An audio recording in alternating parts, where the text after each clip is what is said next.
This is Community Forum, a community service of CAN TV. I'm your host, Juan Carlos Hernandez. South Chicago is probably one of the least known areas of the city, although it was once its industrial heart. Despite being ignored, and some would say abandoned, it remains a hard-working community that is looking toward a better future. Claretian Associates is an organization that is helping lead the way toward that new horizon. Here to talk about their efforts, we have Jacqueline Samuel and Graciela Robledo. Thank you so much for coming out. Thanks for having us. Okay, let's start off by talking about yourselves and your background, how you came into the nonprofit world. Graciela? Wow. You know, I'm going to be honest. After 9/11, it was really hard to get jobs. I'm very grateful for community newspapers. It was very simple. I went ahead and applied for Claretian Associates, being local, being very close to home. And, you know, being a not-for-profit, I think that was really great to start off with, just being graduated from college. So, and that's basically it. You know, it was the beginning of working for a not-for-profit, and I've been there already about almost 10 years. Wow, and what's kept you there? Flexibility. Flexibility. I would have to be honest, it's flexibility, but it's also the community. I really grew to be part of this community. I've known the families now, people that live there, the youth, and other organizations that really made, I guess a place in me where they've been great influences and are probably going to keep me going in the area of working with community. So. Awesome, great. Jackie, what brought you into the nonprofit world? Oh my goodness. How did those tentacles keep and you? How long is the show? Okay. Well, actually, I thought I was going to be performing on Broadway, actually. I was doing a lot of theater here in Chicago, and I was doing a great show called The Good Times Are Killing Me. And we had to close on one of the worst winters of Chicago's history. And I noticed something that was happening. I was not seeing a lot of people of color, you know, actually attending shows, and I was wondering what was going on. And that's when I realized that the arts was being taken out of the schools. And so I started working in the schools, doing arts integration and working with teachers to actually integrate the arts into their curriculum. Then I had this great opportunity to actually tour London and really see the arts and how it's engaged in, you know, in London and in Manchester, England. And what I noticed was that it was just a part of life. That, you know, not necessarily if you take an art class, you were going to be an artist, but that it was just a part of your curriculum. So when we came back, I started working on the West Side at Bethel New Life, and we had started a cultural arts facility. And that's when I saw the disconnect between arts, education, and community development. And I just felt that, you know, these are three perfect things that should be really working hand in hand, but I wasn't seeing that happen. And after leaving Bethel, I had a great opportunity to work with the Local Initiative Support Corporation, or LISC Chicago. Right. And we piloted a program that was funded by the Joyce Foundation called Building Communities Through the Arts. And I thought, this is where I need to be, right here. And the three communities that I worked in was Albany Park, Humboldt Park, and South Chicago. I love Albany Park, I love Humboldt Park, but I fell in love with South Chicago for one very good reason. I live on the South Side. So South Chicago was my downtown when I was growing up.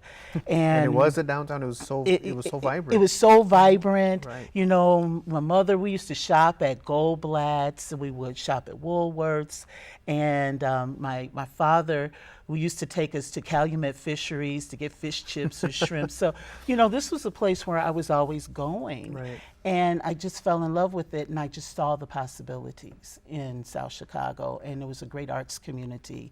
And this great opportunity at Claretian Associates came up for a new communities program director, and I applied for it.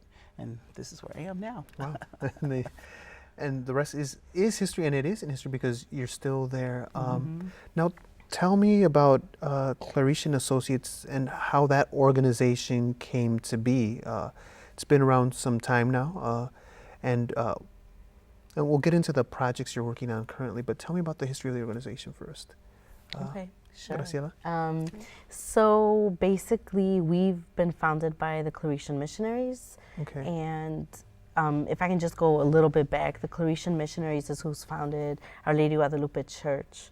They were very... The one on what street is that? On 91st and 91st? Brandon. Yeah, Okay. 91st Street in Brandon. And what they went ahead and did in South Chicago was that they were basically saving and helping the Latinos in the area.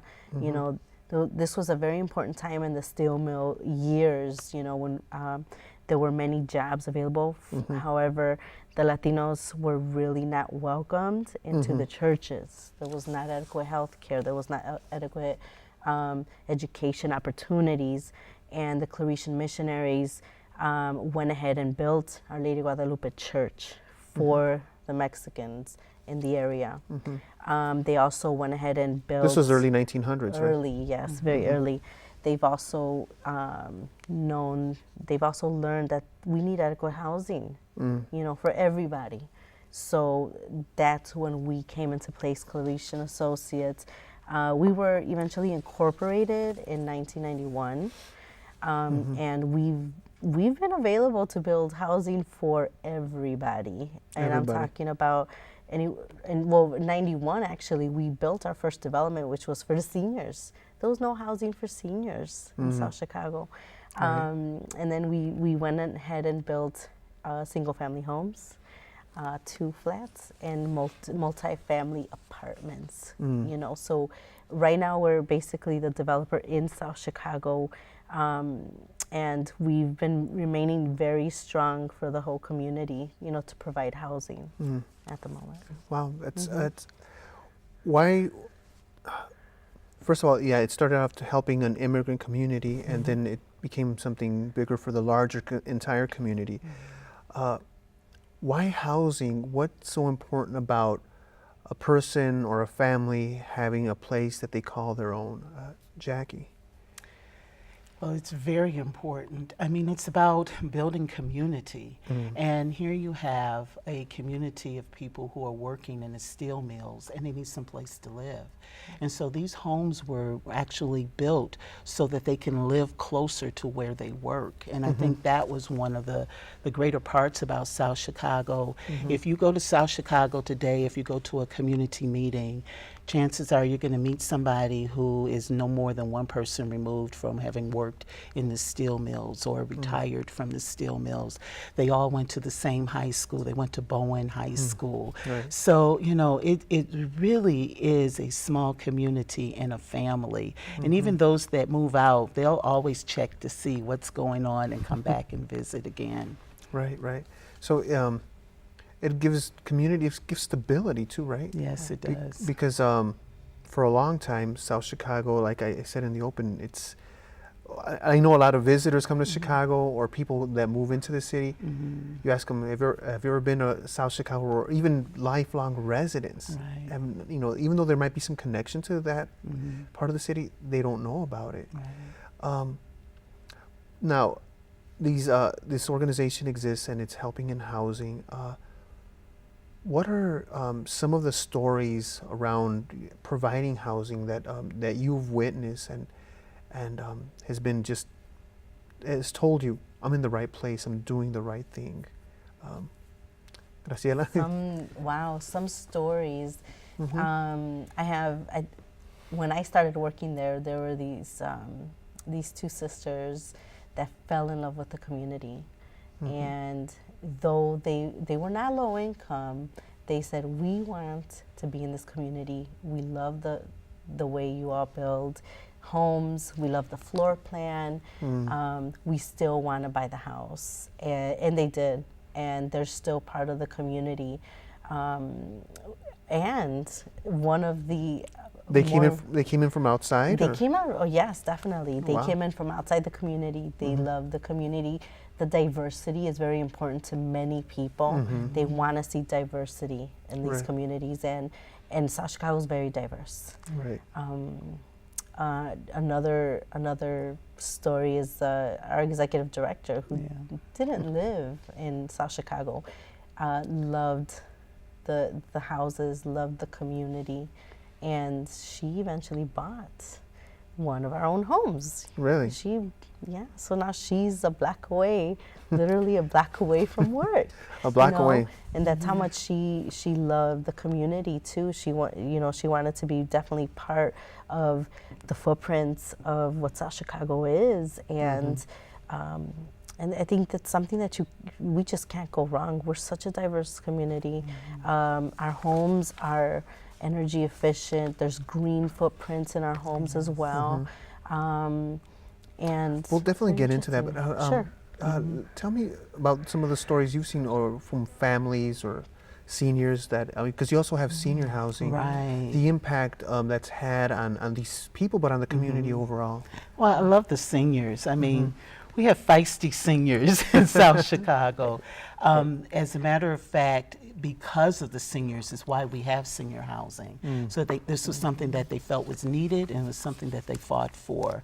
And they become very engaged in annually during Cinco de Mayo. We have a health fair that is specifically for the seniors, and we actually call it the Senior Palooza of South Chicago, because all the seniors come out, and this is a time for them to gather, to share information.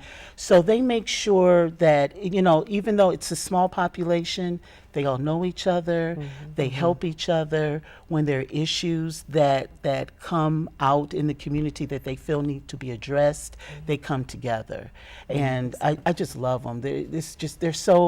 It's so much fun to work right across the street, and you see them and you get these warm welcomes. It's like having your grandmother, welcome you right before you go Exactly. into the office. Right. It's great. So, tell me about the senior housing. Is it are they apartments or big complexes? What are they exactly? Yeah, they're apartments. How many units? 53 units. We have a 53, development. It's called Villa Guadalupe. And there's 53 units, mixed income and subsidized units for mixed seniors. income. Yeah. Oh, wow.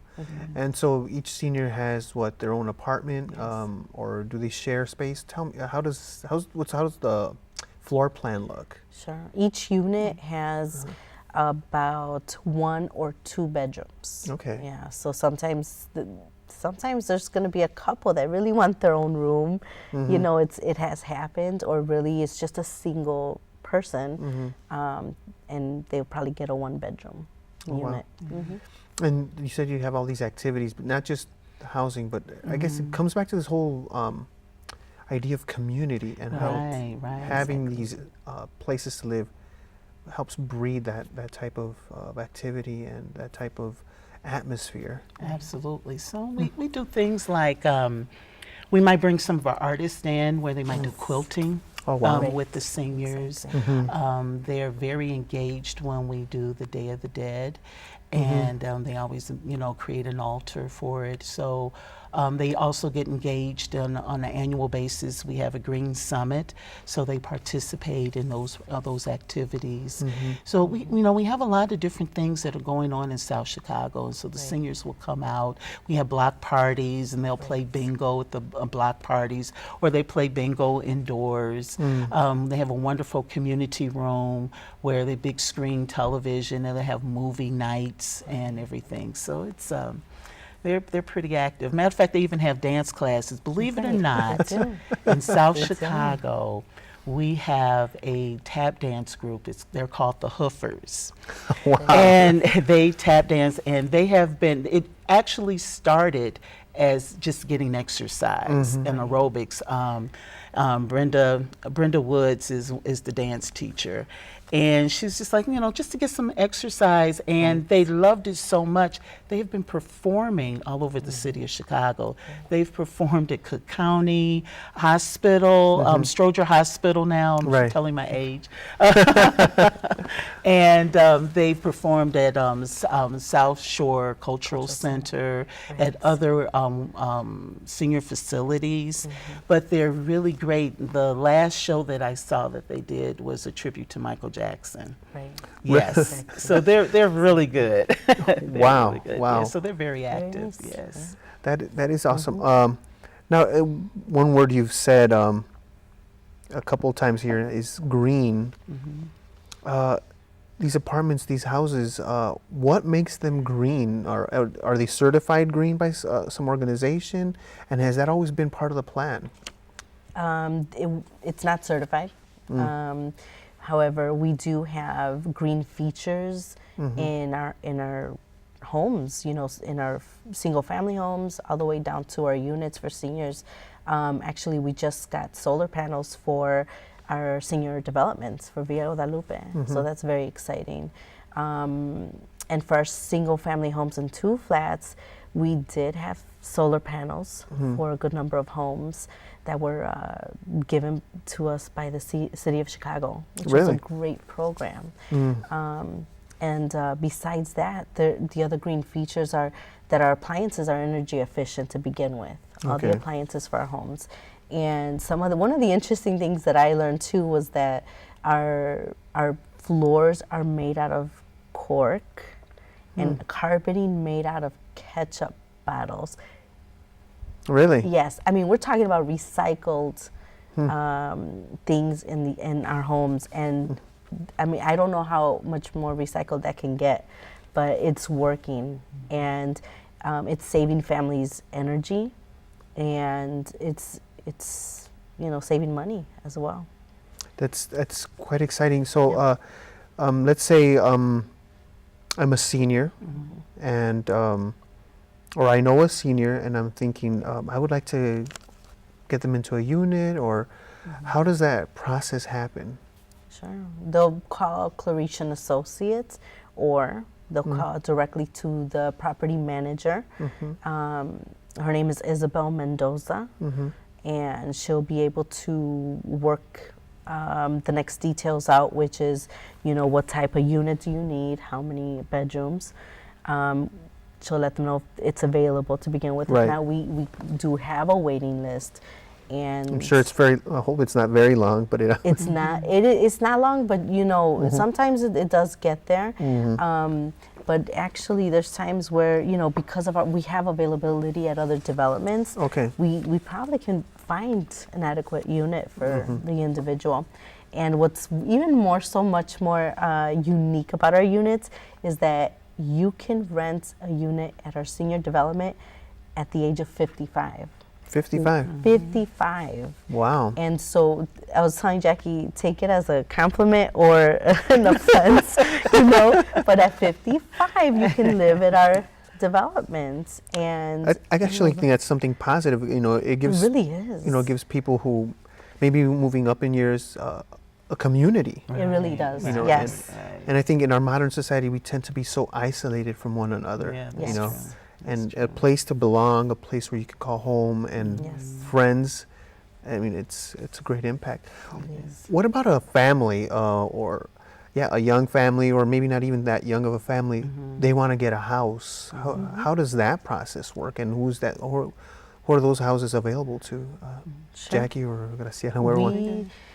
You know what? We start with the inquiry, whether it's someone walks in or calls us, and we refer them to our project manager, and we would go ahead and go over the steps of talking with the individual to see if they've even became eligible for a mortgage to begin with, and if they haven't, we'll go ahead and talk about what does that take, what does that look like, has that family even gone to a bank to see if they're eligible for a loan, because individuals can go to any bank, so you do have to be eligible for such loan and follow the bank guidelines. But then once you've done that, definitely come back to us and we can talk about, you know, what are those next steps. Where specifically in our map where we build homes, where would you like to live? Is there a specific lot that you would like to reserve? You know, and then we'll go over the floor plans. You know, families can, they can pick a specific floor plan that we have available. I believe we have 3 different choices.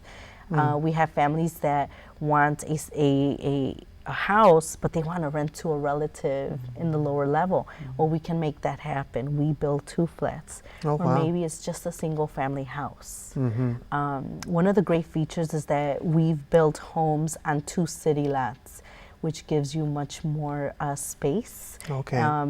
in your home, but also gives you an amazing yard, you know, which a lot of people look for, you know, in homes. So. Right, and that's rare in our city. In most places, you know, it's rare to have a nice sized yard. You have Exactly. a stamp size yard, I call it. Right, exactly. But exactly. that's exciting. Wow, and I'm like so like excited that something like this is happening in South Chicago because Yes. my own Chicago roots go back there, back to the early 1900s, and I've just seen it change and I guess go up and down, and it seems to be on the up right now. What other programs are you involved in that are helping revive South Chicago? You mentioned the arts, Jackie. Yes. Tell me more about that and other programs, please. Well, we are the lead agency for the New Communities program. We're one of 16 network sites throughout the city of Chicago. And so our position is to help in the revitalization of South Chicago.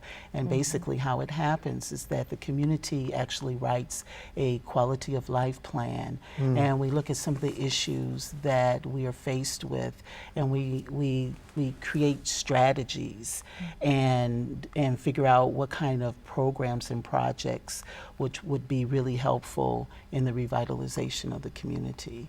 And so we've had like 9 different strategies. One in terms of looking at the identity of South Chicago, seeing how it's no longer being a steel mill town. And we Right. realized that, you know, with us trying to bring more greening of the community, we actually, through the Quality of Life Plan, actually came up with a slogan from still to green, from pollution to solution. Wow. And so, That's awesome. and out of that came a Green Summit that we actually do on a monthly basis, where all of the community partners will come together. And we will do green activities and things to educate the community about what it means to be environmentally friendly.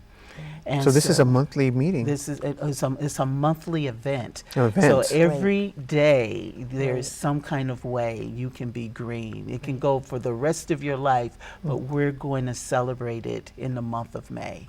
So that's what we do. So, and ironically, the first thing we did the first year we tried it, we gave a green tour of South Chicago. And I think that was one of those moments where we were like, wow, we have a lot to offer. We have, you know, it's a beautiful landscape. It's a beautiful community. I mean, how many communities can say they have 2 beaches? Right. You know, I mean, it's just a beautiful community. So we started expanding our tours and realizing that we just have so much to offer. And that's what helps actually build that identity for the community. So we made sure that the arts was also integrated in every aspect of our community development. So for instance, you would see the artists being engaged in our Green Summit. For instance, one year we had Kokomoka Studios actually did a fashion show in which they created environmentally friendly clothing. And so they would model it during our kickoff. We also look at some of the strategies in terms of housing, economic development, safety initiatives, and education. So in each and every one of these different domains, we make sure that the arts is a part of it. And so now we're actually working on creating and building on our social culture through the arts. And we were very lucky, and we have actually been featured for Artist Month in South Chicago. Right, Chicago Artist Month. Yes, and they usually have it every October, and so we were so honored to be featured in that. And we did everything, and we integrated it with the Chamber of Commerce. The South Chicago Chamber of Commerce participated in creating a snack fest where you had this opportunity to visit some of the restaurants in the area, and there would be an artist there. Wow. And you could see their work, and you can purchase their work. We actually had a first runway fashion show. We had a paint party at Under the Bridge on the southeast side, and I think it was like midnight listening to music and actually painting some paintings that went on display the next day. Under the Skyway or where? It's right under the Skyway. It's Okay. like I think it's like 101, 25 South Ewing. So it's like right there under the bridge. It's a lot of fun. They have some activities there. It sounds like very exciting work. But yet it's a community with challenges. What do you think is the greatest challenge? We're running out of time here. We have a couple minutes left. Okay. What's the greatest challenge that what you think South Chicago is facing, and how is Claretian Associates responding along with other partners, obviously? I think our biggest challenge is safety. I think it's a Chicago issue, but it's something that we need to look at it at our own home. And I think the best way that we can do it is getting the community to be engaged. We want to make sure that the community is educated about how we can be safe. We provide programs and opportunities for our youth, employment for our youth. We get them engaged in activities such, we have a Hoops in the Hood Classic program where our highest risk youth can come and play basketball right out in the streets, and we bring in mentorship and work with our youth. And it's so rewarding to have a program where we had a youth employment, and then we actually have a safe passage program. Right. And to see one of our youth that was in high school now working for us in our safe passage program. So, we're really trying to make sure that we create this bond, this sense of community, to get people to realize that we're in this together. And the more you're engaged, the safer our community will be. Right. We belong to one another. Yes, we do. Right. Right. Yes, we do. Well, thanks so much for coming out Thanks today. for and having us. and this could go on for a few more hours, but obviously people will go to your website. Okay. Thank you so much. Thank you so much. Community Forum is a community service of CAN TV. If your nonprofit organization would like to work with CAN TV, call 312-738-1400 and ask for nonprofit services. Tune into Community Forum for local issues and concerns every Saturday at 7:30 p.m. on CAN TV 21. I'm Juan Carlos Hernandez. Thank you for joining us.